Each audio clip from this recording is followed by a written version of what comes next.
Today on How It's Made. Pneumatic impact wrenches. Cultured marble sinks. Plantain chips. And NASCAR stock cars.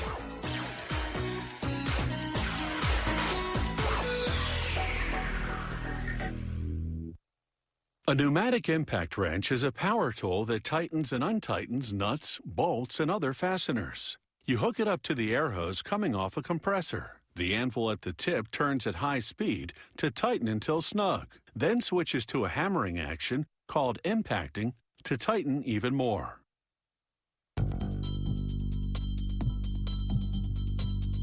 You've probably seen a pneumatic impact wrench in action at your local garage. It's standard equipment for removing and installing wheels. Air pressure runs through the tool's motor, spinning a rotor within.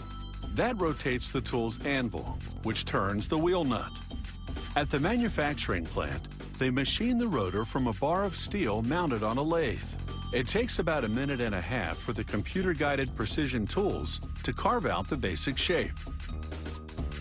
The next machine carves teeth on one end of the rotor, creating what's called a hobbed edge.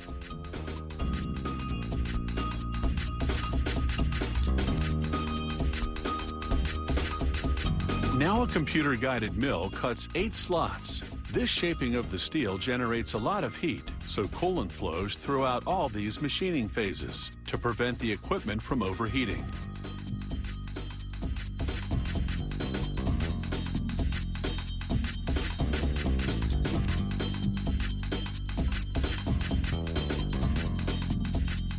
Next, they temper the rotors for 10 hours in a 1700-degree Fahrenheit furnace. This hardens and strengthens the steel. But to fortify it further, they pump in carbon from a propane burner. The carbon impregnates each rotor to a depth of 0.7 millimeters. Once the rotor cools, a computer-controlled grinder shapes it to the final specifications. Then a machine with nylon bristles smooths the surface. This completes the transformation from steel bar to rotor. Meanwhile, the tool's magnesium housing has been getting a bright coat of paint. The housing has 2 parts, the main section and a back cap. Both go into an oven where the paint bakes for a half hour at almost 400 degrees Fahrenheit. Now assembly begins with the trigger and the stem of the main section. And then with this tool, what's called the tipper valve. When you push the trigger, it tips, letting in air. This spring keeps the tipper valve closed when you're not pushing the trigger. And this bushing is where you attach the air hose coming from the compressor. Next, they install the reversing valve. It slots into the housing just above the trigger. When you press the trigger, the anvil rotates clockwise to tighten the fastener. But when you activate the reversing valve, it sends the air into different chambers, turning the tool counterclockwise to remove the fastener. They glue a rubber pad to the top of the housing to cushion your grip on the tool. A laser engraves manufacturing information on the back cap. To assemble the motor, they start with a back cap and press in a bearing on which the rotor will spin. Next, a plate to enclose one end of the rotor, and an alignment pin to position the plate for enclosing the other end. And finally, the rotor itself.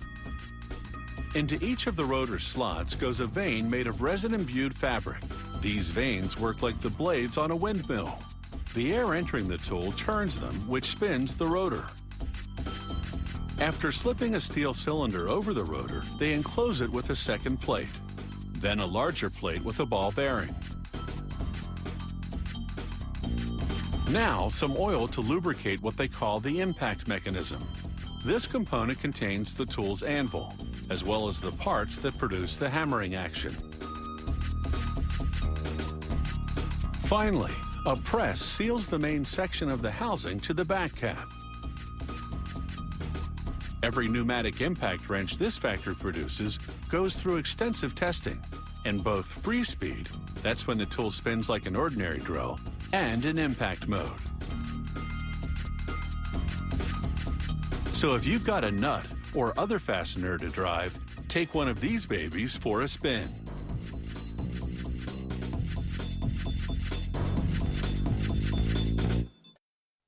Natural marble has a modern alternative, a composite material known as cultured marble.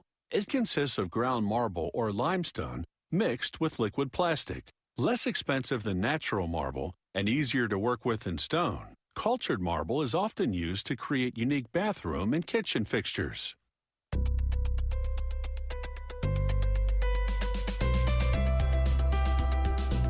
This vanity top and pedestal sink are both made of cultured marble, cast in fiberglass molds. To make a vanity top, a worker centers a sink bowl mold on a counter mold. Then places a drain pipe attachment over the sink mold's exit drain. He marks with a grease pencil where the faucet openings will be.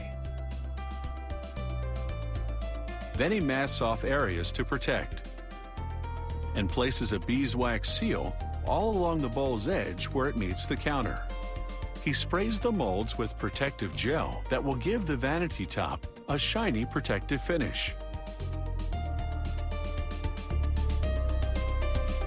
Finally, he places cardboard tubes over the faucet hole marks. The molds are now ready for casting. A machine equipped with a mixing pot automatically measures out the resin workers pour into these molds. Raw pigments like sterling silver, sandbar, wild rose, white titanium, and fawn beige give the resin its color. A worker sifts them in measured amounts into the resin as it's mixing.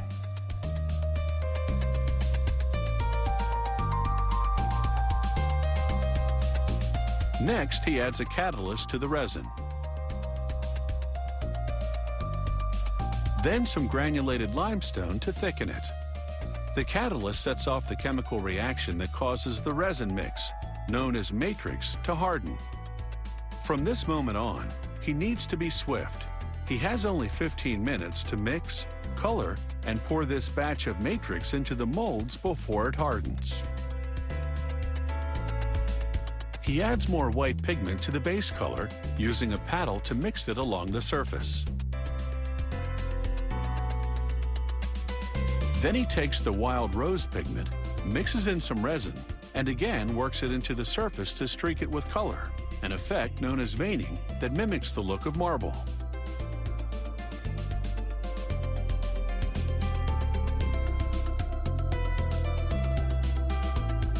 He scoops out some of the surface mix and pours it onto the mold.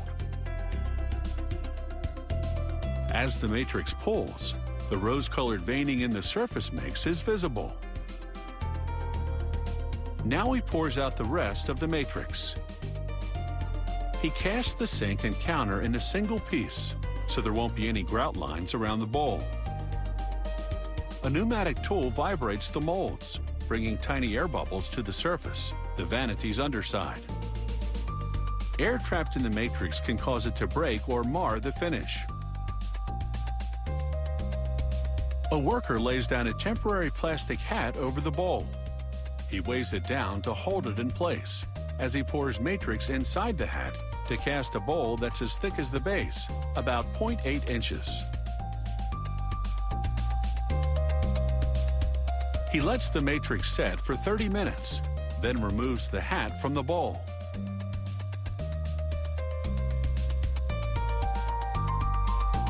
Next, he drops down the mold's backsplash and puts a hole in the drain. He shoots in bursts of compressed air, while a co-worker carefully wedges under the backsplash to part the mold, revealing the vanity's marbled surface. To make sure the vanity lies level on its cabinet, a worker grinds down the underside, then the drain area. Next, he sands down the backsplash and the sides working at an angle with a hand sander to dull any sharp edges. He removes the drain mold and buffs the surface to a mirror finish. Finally, he knocks out the faucet holes. Here's a finished vanity with a variety of integrated sink bowls on display. Cultured marble truly is a versatile material that offers endless possibilities.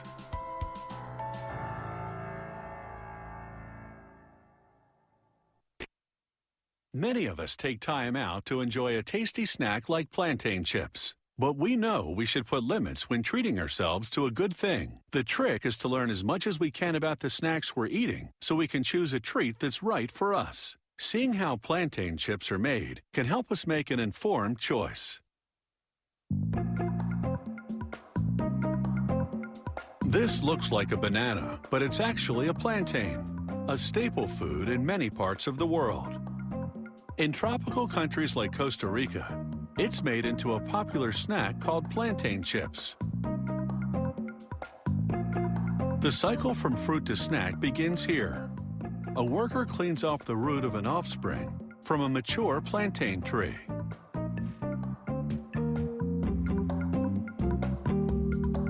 He prepares the root for planting as if it were a seed.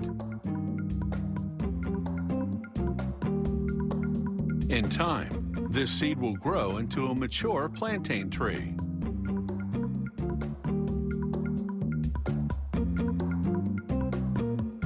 After about 9 months, the plantain is ready to harvest.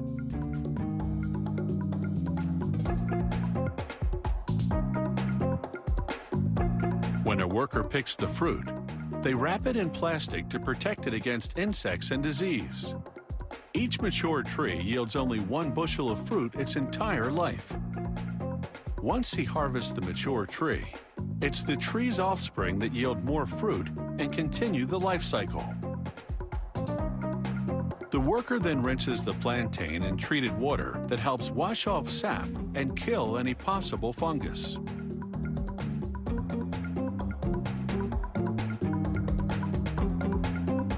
Local workers then load the cases of plantains onto their boat for a full day's trip to the processing plant.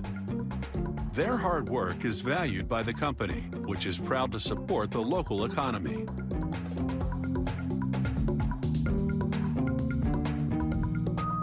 At the plant, a worker puts the plantain into boiling water for about a minute. Boiling the fruit changes its color, but more importantly, it greatly reduces the amount of sap the fruit releases, which makes handling and peeling the otherwise sticky skin possible. The various lengths and widths of plantain prohibit peeling it by machine. Workers at this Costa Rican plant cut more than 50,000 pounds of plantain every day, all by hand.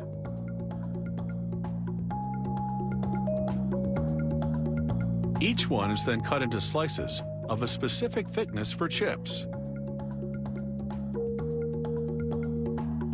To do this, workers push the fruit one at a time into a cutting machine. The slices of plantain fall through the machine into a deep fry oven below. A rotating grill and conveyor system helps ensure uniform cooking of the slices in natural palm oil as they travel on an uninterrupted 30-foot journey.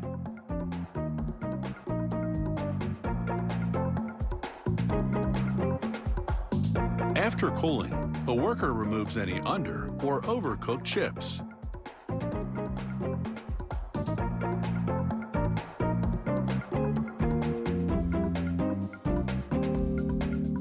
The chips then travel into a tumbler that adds salt or other seasonings or flavors, depending on the product.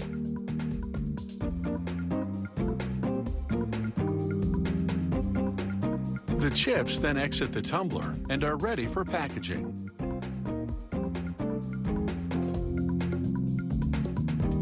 The packaging machine gently funnels the chips into separate chutes as it calculates the exact amount it needs to fill each bag.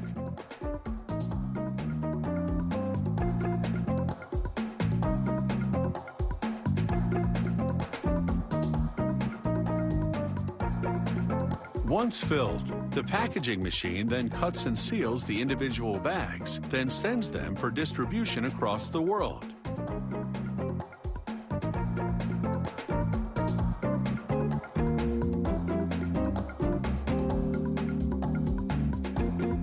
Plantain chips also come in strips. They are trans fat free and come in a variety of formats that make a handy treat.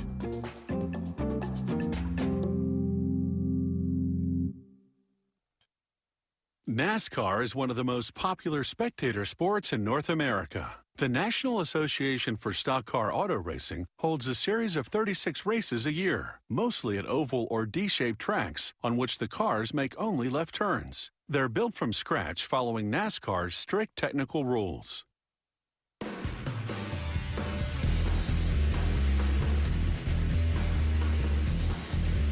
NASCAR stock cars are based on certain American-made road cars. The frame is made out of steel tubing. The hood, roof, and deck lid, that's like a regular car's trunk cover, are made out of sheet steel. The workers who assemble the body are called body hangers. They position all the parts according to a NASCAR authorized template. Here they clamp the body panels together, then with an aluminum bracket to the template for shaping. To make the wheel openings on the front fender, they use shrinking jaws, a tool that curves metal by squeezing it.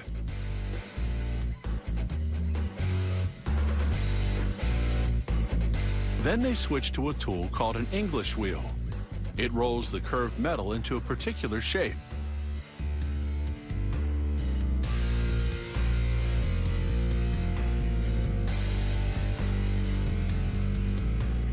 The car's front suspension is essentially the same as that of a regular car, except for the angle of the tires, which they manipulate by putting shims on this upper control arm.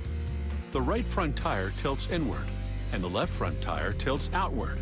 That's because these cars race on an oval track in one direction only, so they're making only left turns. Next, they install a brake rotor, then a steel spacing plate between the rotor and the wheel. This sets up the specific distance from wheel to wheel that NASCAR rules require. They load a pair of brake pads into a brake caliper and slide the caliper onto the rotor.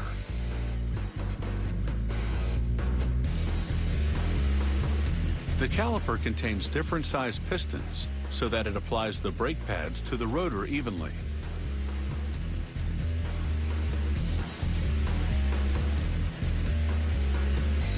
Now they move on to the car's inner workings. They mount the transmission to an aluminum housing that covers the flywheel, clutch, and other components.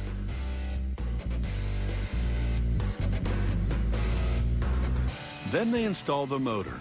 It's an 8-cylinder, 750-plus horsepower engine.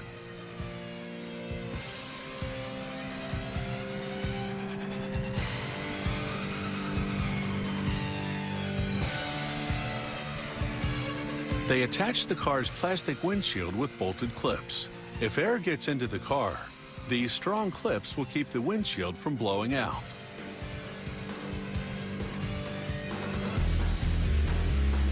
The car seat core is made of aluminum, padded for comfort. Every NASCAR driver has his car seat custom built to his body shape.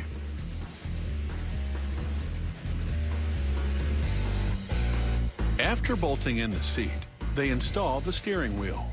It has a safety release that lets the driver remove the wheel with a single pull. This enables him to get in and out of the car easily and to remove the wheel quickly if he's injured in a crash. Now for the finishing touches. First, a large decal of the car's number centered on each door.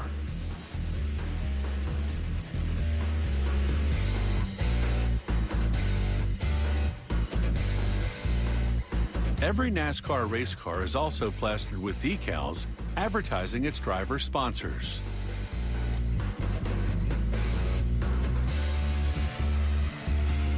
NASCAR stock cars have a few key safety features. Fenders allow side-to-side contact between cars without their wheels hooking together. Roof flaps direct air downward, keeping the cars close to the ground. This stops a spinning car from flipping over.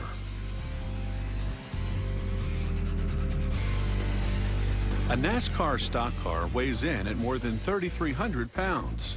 It travels to the track and the top deck of a trailer. This keeps the bottom level clear as a workspace for the driver's mechanical crew.